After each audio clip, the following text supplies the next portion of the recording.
Salaried employees, pensioners వీళ్ళ సమస్యలు అదే రకంగా ఉండిపోతూ ఉన్నాయి.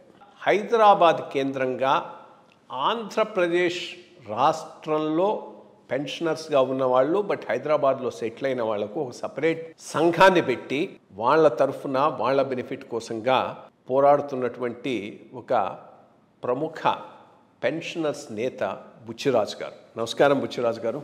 నమస్కారం. సుమారుగా పంచాయతీరాజ్యాలన్నా సుమారుగా 1,00,000 మంది బెనిఫిట్ పొందారు సార్ ఆ రోజుల్లో ఈ జీతాల వల్ల. ఇప్పుడు పెన్షనర్స్ యొక్క వెల్ఫేర్కు లిమిట్ చేయకుండా సామాజిక హైదరాబాద్ లెటర్ అయిన తర్వాత హైదరాబాద్కి వచ్చిన వరకు 5-6 వేల మంది ఆంధ్రప్రదేశ్ పెన్షనర్స్ ఉన్నారు. వాళ్ళ ఇష్యూస్ ఏం వచ్చినా సరే ప్రతిసారి 5-6 వేల మంది ప్రతిసారి చిన్న ఇష్యూ కూడా ఒక చిన్న కాగితం కావాలి.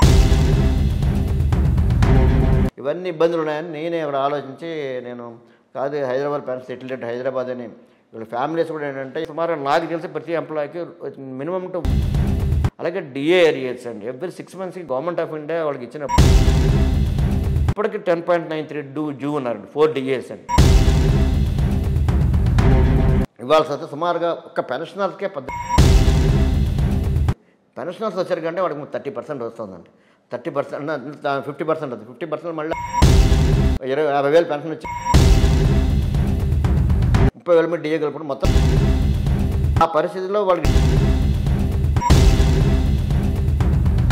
అప్పుడున్న రేట్లు కూడా పెరిగి ఇట్లా లేటెస్ట్ కూడా ఇంకా ఈహెచ్ఎస్లో ఇన్కార్పొరేట్ చేయాల్సిన అవసరం ఉందండి. ఇది చేయకపోవడం వల్ల ఏమవుతుందంటే ఒక డైరెక్ట్ రేట్ పెడితే హైదరాబాద్లో కూడా బ్రాంచ్ పెడితే ఇది పెన్షన్స్ ఉపయోగపడుతుంది సార్. దీనివల్ల ఇది ప్రభుత్వాన్ని మేము డిమాండ్ చేశాం.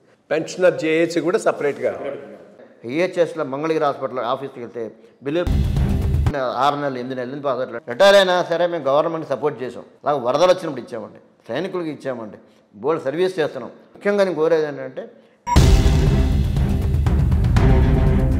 4 వర్గాలు ఉంటాయి. ఎవరు ఉద్యోగాలు చేయలేరు. ఏ ఎంప్లాయీ ఏదైనా ఫైల్ పెడితే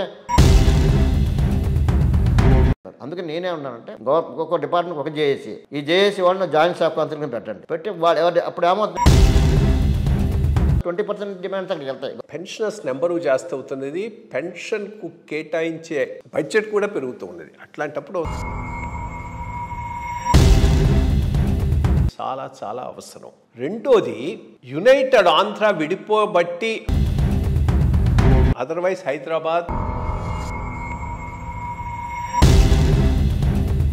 హైదరాబాద్లో సెటిల్ అయినారు. ప్రతిదానికి వీళ్ళు విజయవాడకు పోవాలంటే ఆఫీస్ అది కూడా చాలా